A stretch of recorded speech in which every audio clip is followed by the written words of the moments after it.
And I just have always been astonished at the expectation that we somehow separate those two things, because of course who we were as children comes into play. Of course, messages that we heard, ways that we were rewarded or punished for taking up space are going to shape who we are in the biggest risk-taking moments of our lives. Welcome to the Smart Gets Paid podcast with me, Leah Niederthal. I help women land higher paying clients in their B2B consulting, coaching, and service-based businesses. But I've never been a salesperson. My background is in corporate marketing, and when I started my first consulting business, I learned pretty quickly that it's about 1,000 times harder to sell your own stuff than it is to sell someone else's. So I taught myself how to do it, and I created the sales approach that I now share with my clients so they can feel more comfortable in the sales process, get more of the right clients, and get paid way more for every client contract. So whether your client contracts are $5,000, $100,000, or more, if you want to work with more of the clients you love, do more of the work you love, and get paid more than you ever thought you could, then you're in the right place. Let's do it together. Thanks for tuning in. And don't forget to rate this podcast, review it, and share it. Thanks. Hey there, Leah here. Thanks for tuning into this episode. I hope that wherever you are listening to this, I hope you're having a great week, making some good progress in your business, and of course, taking some time for yourself. So, story time. All right, you guys ready? So back when I was in 5th grade, a girl came to my school, and pretty soon she decided that she did not like me. And pretty soon after that, she started bullying me. But not bullying like shoving me into a trash can or anything like that. She did it in that way that only girls can do to each other. She turned all of my friends against me. In fact, my most vivid memory of that time was that I was walking down the hall at school, where the hallway kind of makes this right turn. And I saw a group of 3 of my friends walking towards me. And when they got close to me, I don't know, maybe 10, 15 feet away, they sort of stopped, looked at each other, turned around, and ran away laughing, leaving me standing there with my backpack, like wondering what happened.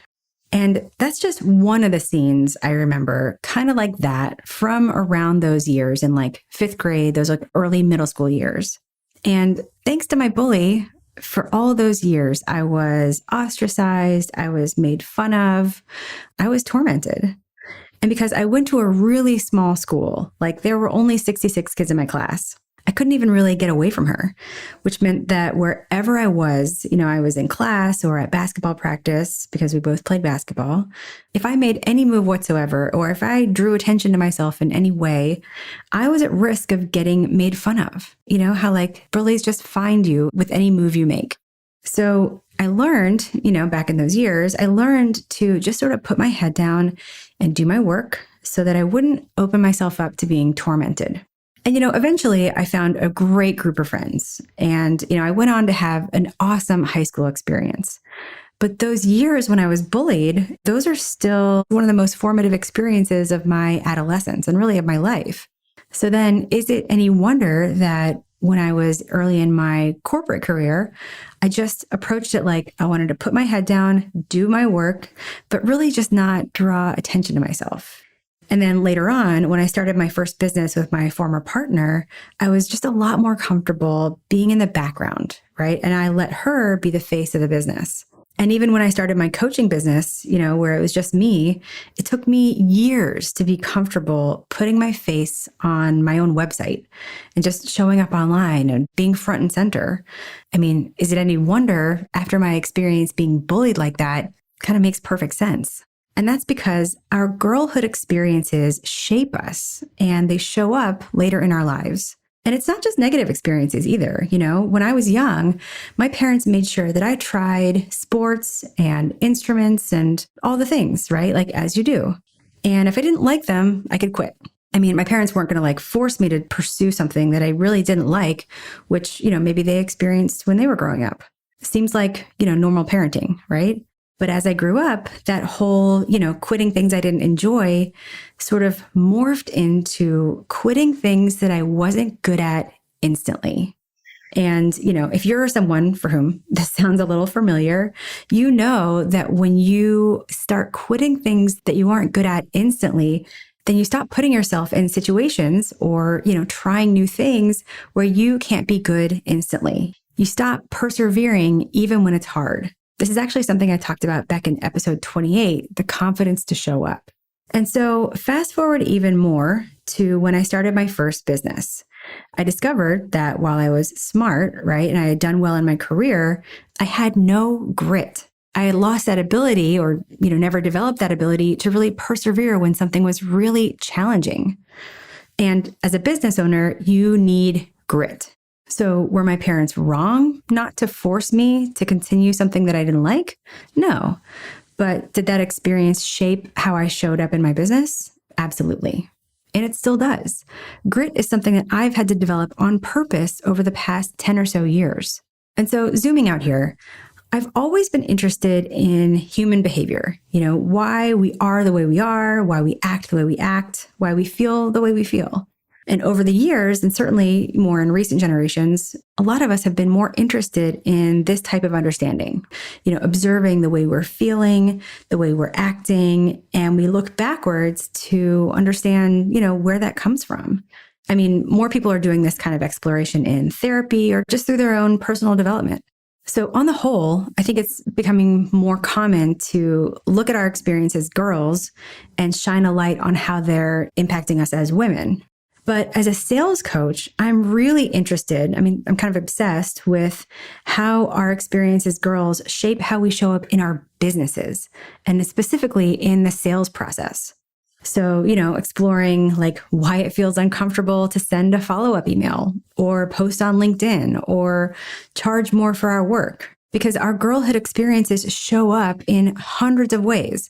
Some, that are easily identifiable, right? Like the ones I just mentioned, but some that are almost imperceptible, but still affect us every day.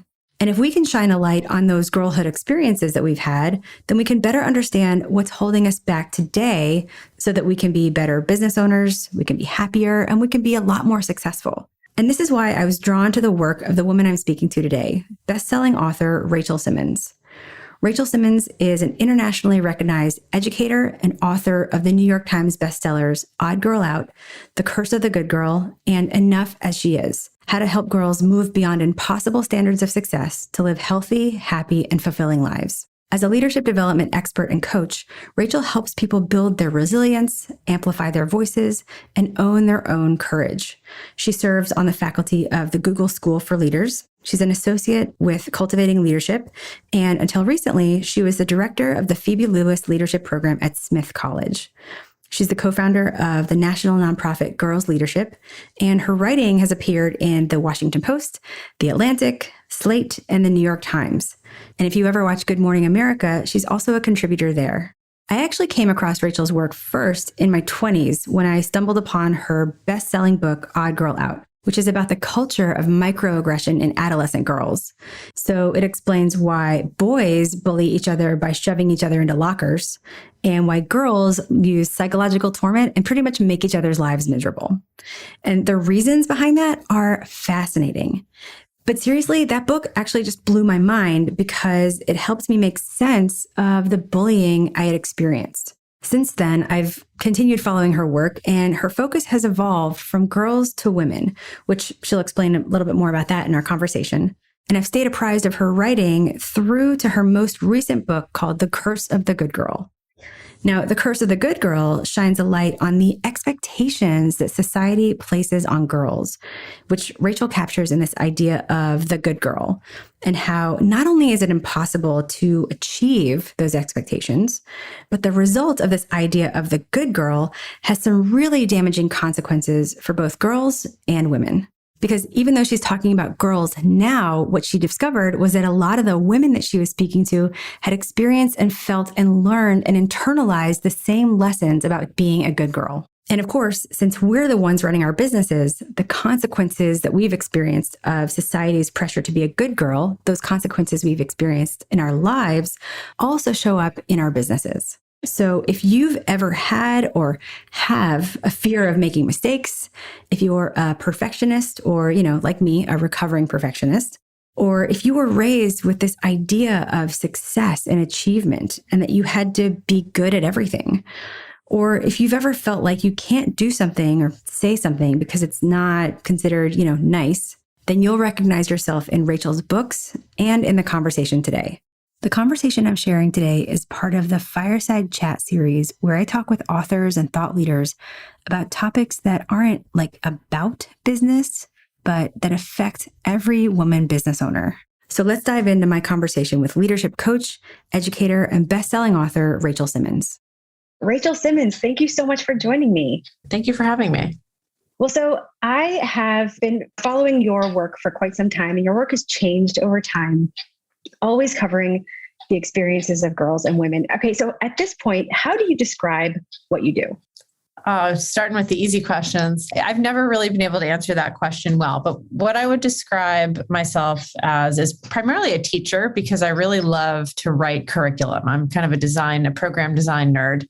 And what I do is my women's leadership development work, both as a facilitator and as a coach, focuses on how who we were as girls can shape the way that we lead now. And in many ways, how the culture has made us feel that we are the ones that need to be fixed, while it is in fact the culture that needs to be changed and fixed. And so I do still work with girls, but I do primarily now work with adults on leadership development. And see, I still can't be concise.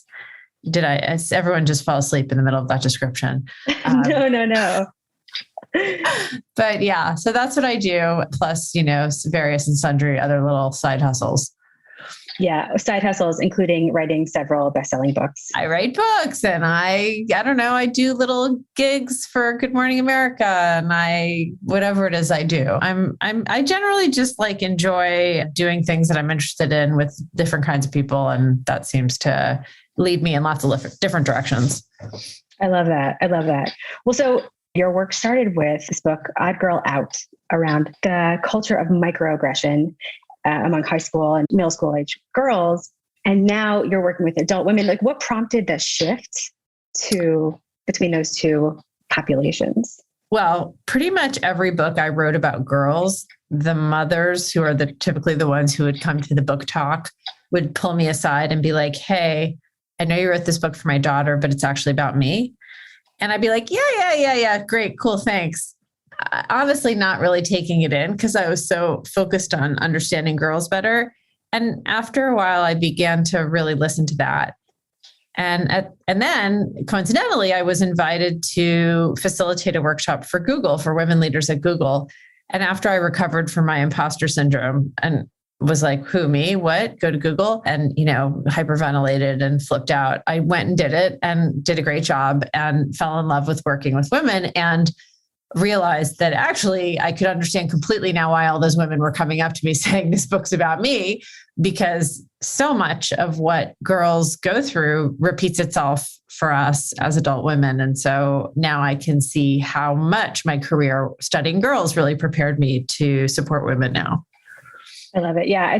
There's this little piece I, screenshotted from the internet that's like, when the universe sends me a sign, it's like, no, thanks. I'll wait for a sign me your sign. Yeah. And I feel like that's kind of what happens with you. Totally. Yes. That's really what happened. And also, to be personal for a minute, I had a lot of success at a young age. My first book came out when I was 27, which feels like I'd barely just gotten my period. And when I look back, I was really, really young and it was thrilling. And I went on Oprah and the Today Show and honestly had written that book, not for a minute thinking anybody would read it. It was like a healing process for me, and was kind of launched into this life as a professional public speaker. I remember the day learning that someone would pay me to talk. I was like, what are you even talking about? Somebody would give me money to just stand on a stage and speak about what I think. So that's about how naive I was and unprepared. And so I kind of sprawled along for a couple of decades, going from speech to speech, and realized that maybe I wasn't super fulfilled by that after a certain point, because people really just want to hear the most important things that you think you have to say. And then you end up doing it over and over again, and it becomes a little boring. So I was also ready for a change. Yeah, that makes perfect sense. That book that you wrote at 27, being Odd Girl Out, which is the book that I first read that really spoke to me because, as like you, I was bullied as a young girl. And so understanding why that happens and how that shows up in later life, which if you guys haven't read this book, go out and get it. If this was part of your experience or if you were around this experience, it's really, really eye-opening. But when we talk about how do girlhood experiences show up in our lives as adults? And so when we talk about girlhood experiences, what are we talking about here? Well, what we're talking about is first and foremost the messages that we heard when we were girls. So one of the questions that I ask groups that I work with, and I actually now work with men a lot because companies are now bringing me in to educate their men in what I would call gender intelligence, because of course it's not just our responsibility as women to, as I mentioned, change ourselves, but the culture has to partner with us on that. But the question that I often ask is, when you were growing up in the culture where you grew up, how was a good girl expected to act? And that's really the starting point. We talk about the mainstream gender norms that we all grew up with. And when you ask a question like that, what's really interesting, especially when you work, as I do, with global companies, people from all over the world answer that question almost identically with a couple of exceptions. And so what you hear are things like the good girl was polite and liked by everyone and modest and selfless and didn't break the rules and didn't take up too much space and was smart, but not too smart. And, it goes on. And then I ask the question, tell me what gets a leader promoted in your organization. And we take those two lists and we find that they're often in deep contrast with each other. So to get promoted, you have to be visible and you have to know all the right people and you have to be bold and distinguish yourself. And those terms of success are often, as I said, just at great odds with the messages and the muscles that girls were flexing when they were growing up. And so that's one of the questions that we look at is like, how is it possible for women to succeed when the rules for how they are supposed to behave are so totally different from each other in girlhood and adulthood, or at least adulthood in the workplace? Yeah. And I knew that what you're describing, the good girl, right? The good girl is supposed to act or behave or her experience. I tended to think that, because I was raised in the South and, and I'm Jewish, but like Southern Jews aren't the same as like the character of like Northern Jews. And I tended to think that like I had sort of gotten it more than, your average person, but it sounds like it's all over the place and everybody gets a different version of this. How does that start to show up later?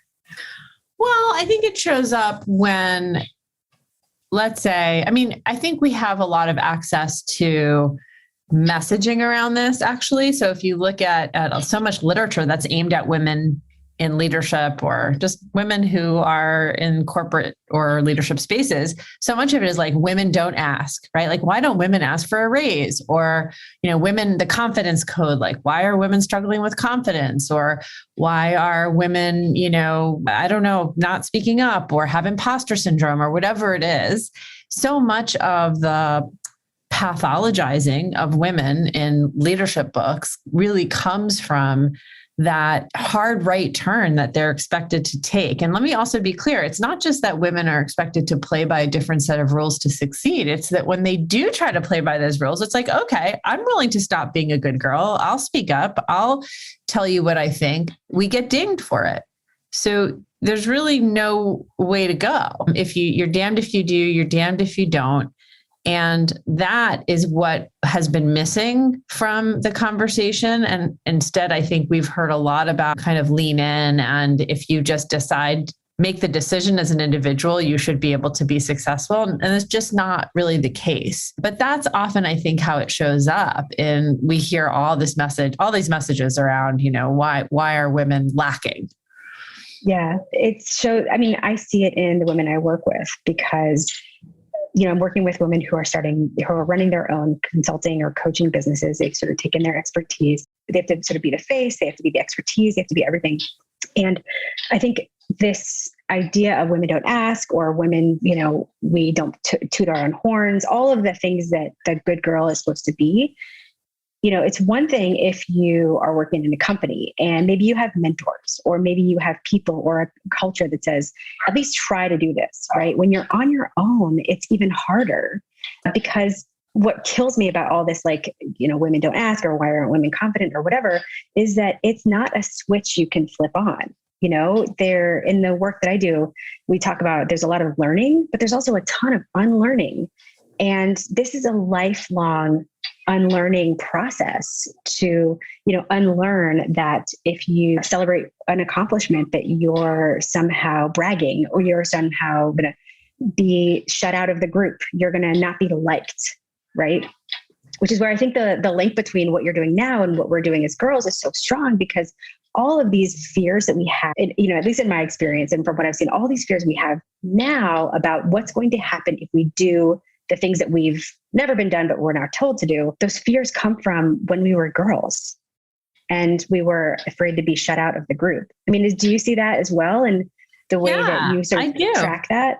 I definitely. And that's why. So one of the funny things, maybe not haha funny, maybe strange funny things about being new to the corporate world, because, when Google called me, that was just about 5 years ago. So I'm a newbie, which means I'm not afraid to ask you what your acronym means. I love being like, what are you even talking about? Like, I'm just like fascinated by corporate vernacular and I just find it astonishingly excluding and also ridiculous sometimes. And also just the fact that and I'm, by the way, about to make a point, so I'm not trying to be totally random here, but the fact that also feelings don't seem to have much of a place in the corporate world. And just there's a lot of indirection used to say things that actually would be better said candidly. But what's really kind of bizarre is that there's this expectation that when you go to work, it's either you're not bringing your past with you, or that somehow your whole life began on the first day of your job, and that we're supposed to somehow keep divorced from our professional lives and personas and experiences, anything about ourselves from beyond the office or beyond the Zoom screen. And that's insane. And I just have always been astonished at the expectation that we somehow separate those two things, because of course who we were as children comes into play. Of course, messages that we heard, ways that we were rewarded or punished for taking up space are going to shape who we are in the biggest risk-taking moments of our lives, right? Who's going to take a leap and be willing to risk failure and be willing to risk all kinds of difficulty if they've heard the message their whole lives that good girls don't do that? So there is a lot of unlearning that needs to happen. Yeah. I mean, and I think about it from myself, I think that generally speaking, in the best of all worlds, your girlhood experiences are shaped by people who are very well-meaning, right? But you don't realize the impact that those have. So I was, my family really valued education, achievement. I was if I got an A-, it was why didn't you get an A or an A+? And that followed me through college, right? Where I actually, in my last semester of senior year, I withdrew from a class because I thought I had taken it pass fail and I had actually taken it for a grade. And I was about to get a D in it basically, and it would ruin my GPA.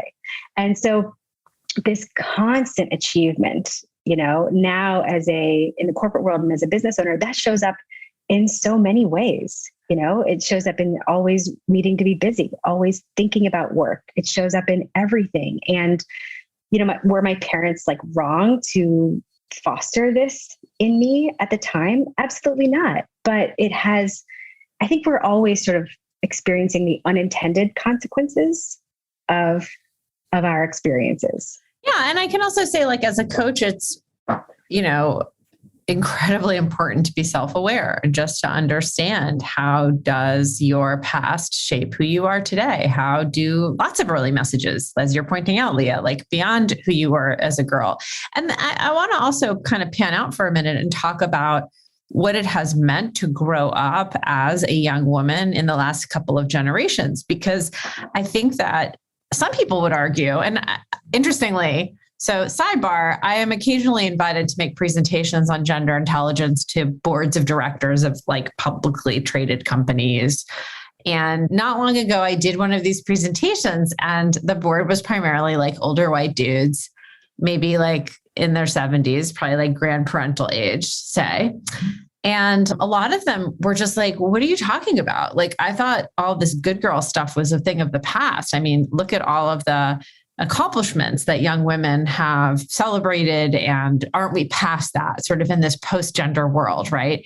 And it's really That's remarkable. adorable. Yeah, totally. And I was like, okay. So anyway, I mean, what's really remarkable about that is how easy it is to think that, actually. Like, if you do look kind of superficially at the opportunities that women are given, and actually, like, if you look at the ways that colleges and universities prepare women, even women's colleges are preparing women for the world, you hear a lot of like girl power rhetoric and, the sky's the limit and you can do anything that boys can do. And it's two things. Number one, there really isn't a conversation about sexism.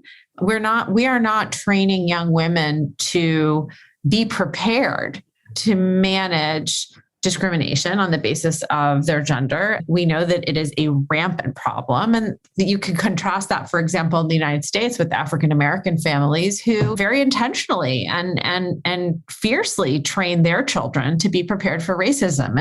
And we can talk about what some of the differences there might be in terms of how those kids grow up and how they react to the culture. But the point is, like, you can understand why some people might say, oh, isn't everything great for girls and women? Because we're not, as a society, training our girls to get ready for what is still out there.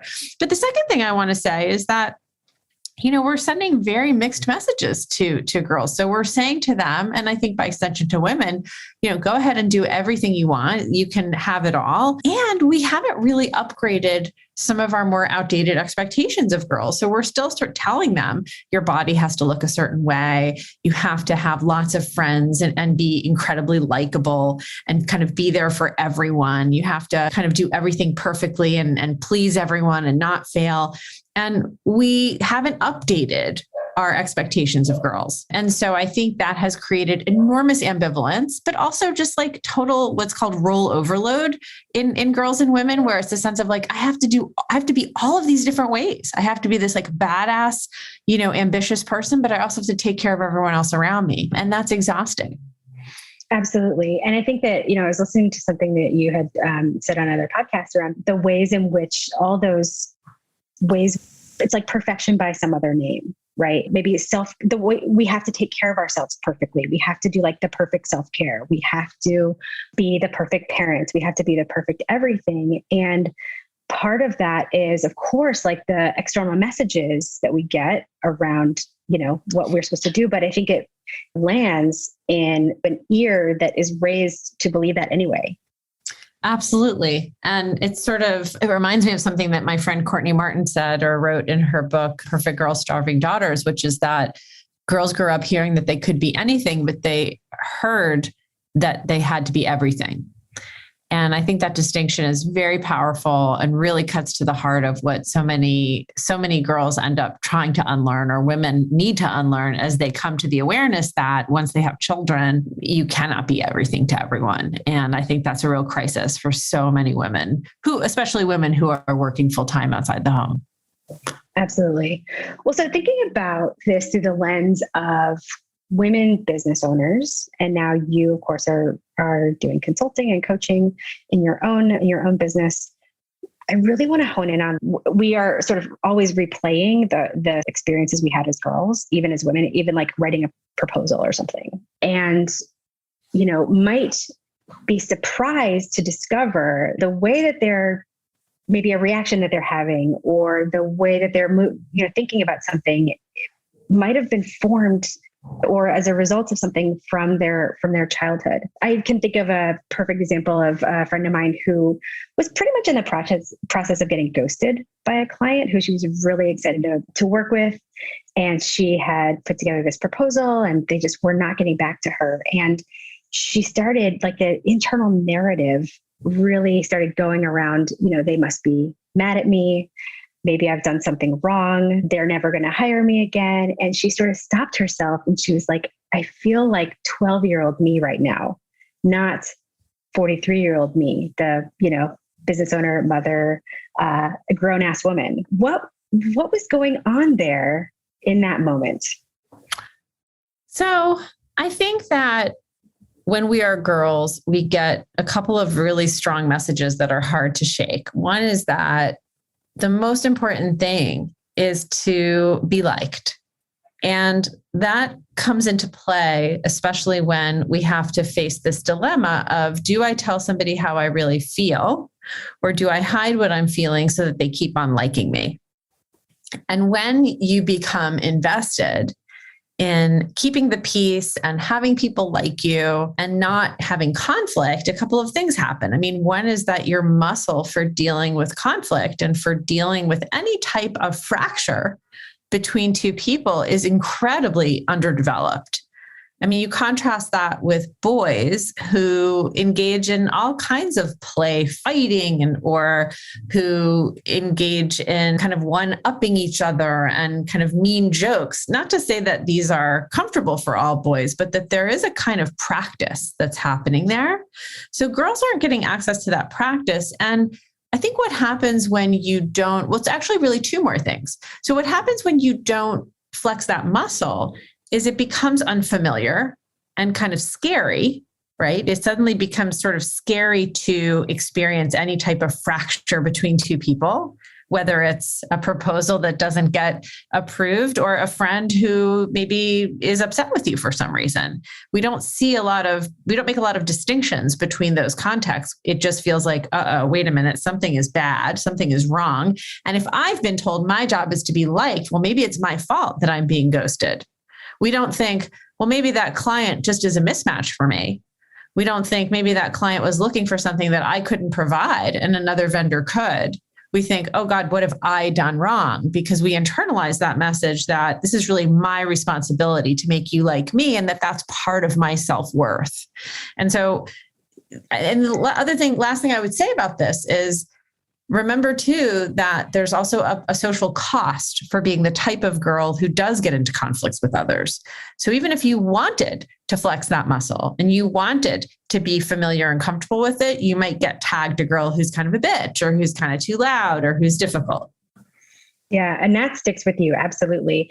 I also just want to layer onto that I think as girls growing up, and this is something that you talked about in your book, because we're not allowed to be aggressive in the same way that boys do, it has to be under the surface. I think that we develop this really strong sense of trying to interpret signals. And, what does she mean by that? Or what do they mean by that? And that, I think, never turns off. And so here we are Totally as adults, women business owners, and our sort of spidey sense, which is from way back in the day when, girls didn't want you to sit with them at lunch or whatever, trying to apply that to corporate situations and client situations where there's nothing, like there's no signal coming back, but we can't help ourselves because that's been our training. Right. And why are we trained to be hypervigilant? We're trained because we've been told that our jobs are to be liked by people. And so if you are taught that your value comes from connection with others, then of course you become skilled at sensing what others are thinking and feeling.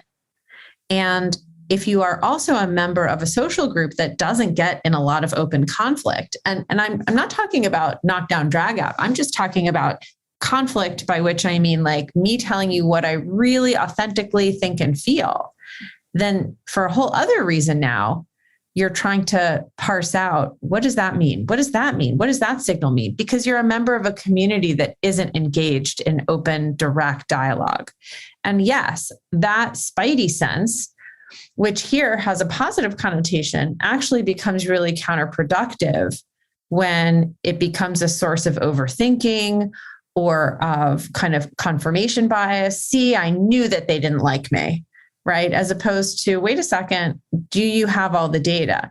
It is the people who have developed enough self-awareness to understand what they're doing and why, who can begin to move beyond those behaviors and think in a different way. And it reminds me a lot of that saying, what got you here won't get you there, which is big in the coaching world. The lessons that you learned in girlhood may have helped you to a certain point because they made you hardworking and they made you intuitive and they made you kind of pleasing to others in a way that allowed you to succeed. But they're not going to get you there in terms of navigating risk, managing rejection, and going through all of the growing pains that owning and developing a business invariably involve.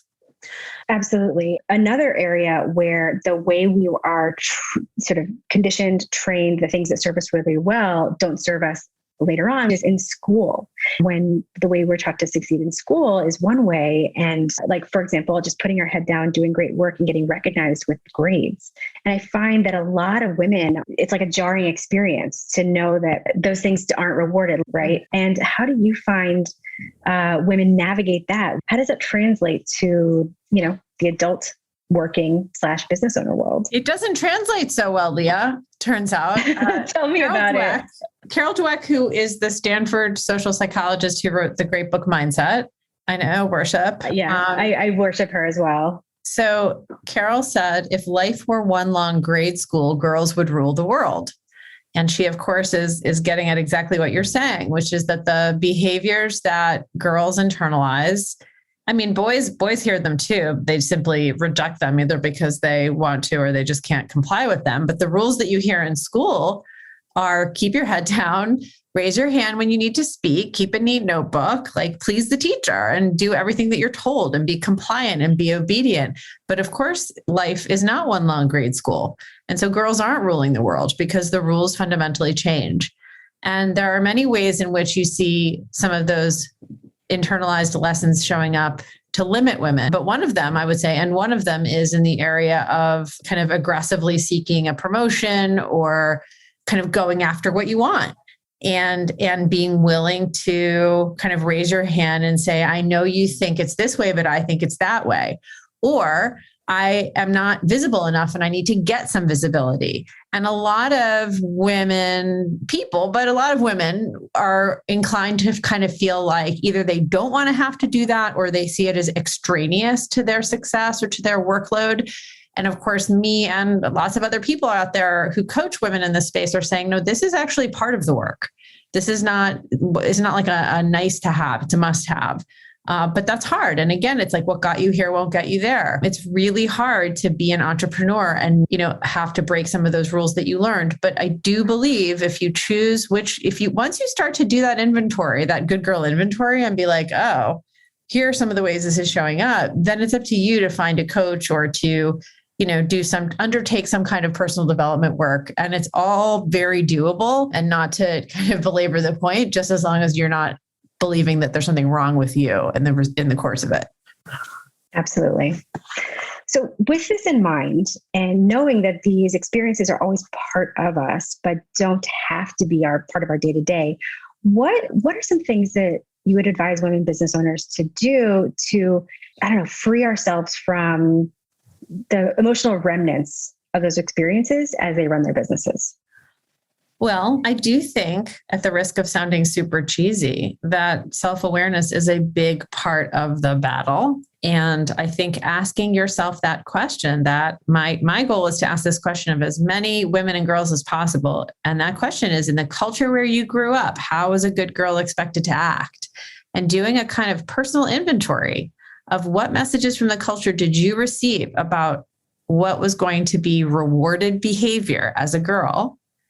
And you can ask yourself, how did that benefit me? And also, how's it holding me back? Because then I think if I were doing an exercise with your clients, Leah, and the people who listen to your podcast, I'd probably ask the question, a second list would be, tell me all the qualities it takes to run a successful business. Like what are I'm not talking about like, I need to know accounting or whatever. I'm talking about like, what are the psychological traits that you need in order to have the stamina to manage the challenge? And I would guarantee you that the list people would make would be in sharp contrast in many cases to that good girl list. And then the question becomes, okay, what am I ready to let go of? What am I ready to do differently? What parts of my girl self would I like to keep around? And what parts aren't serving me? And it's not obviously so easy as like, oh, I'm just going to let go of this like fear of rejection. It's obviously work. And that's where coaching can come in. Really spending time developing the muscles that were atrophied. But I think the key is truly not to blame yourself, to remember that. Remember, as I mentioned a while ago, like when we were talking, we get a lot of messages as women about what's wrong with us and how we can fix ourselves in order to integrate with the culture at work, in the workplace.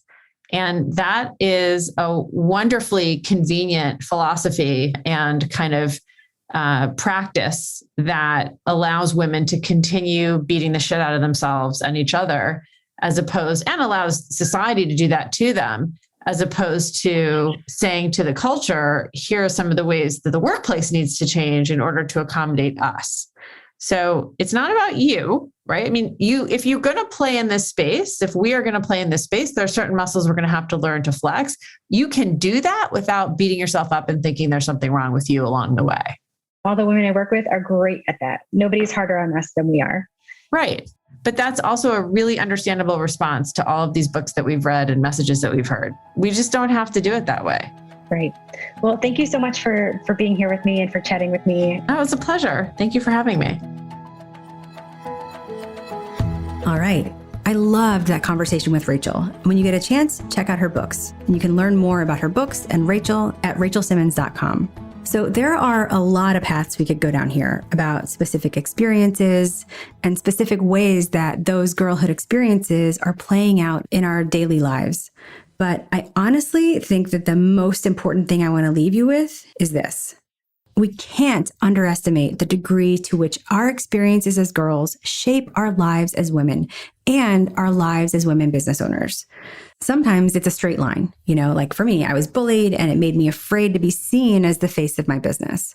But more often, that line twists and turns and runs through the thousands of other experiences we have, the thousands of other people we meet, and, the lives we live. But those experiences are always with us, and they always show up where we are, which is in our businesses. So my fascination and really my quest has been to uncover how our experiences as girls shape us in the sales process and then in our businesses.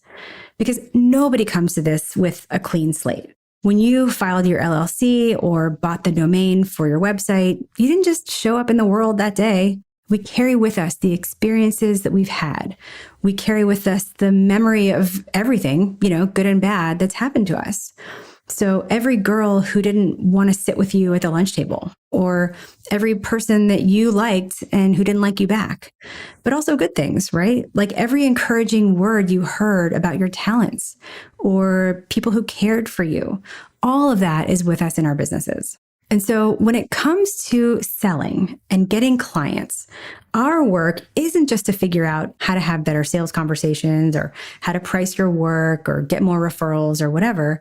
A real part of the work is to understand how our experiences as girls show up in our lives today and make sales conversations awkward, or make saying the price out loud feel uncomfortable, or make sharing your point of view on LinkedIn feel weird. Because when we can understand those things and how they impact us in the sales process and in our business, then we can clear space to do what needs to be done, to show up confidently in a sales conversation, to double your price and feel really good about it, or to share your point of view on LinkedIn. And creating that space to do this is just as important as what you actually learn in that space.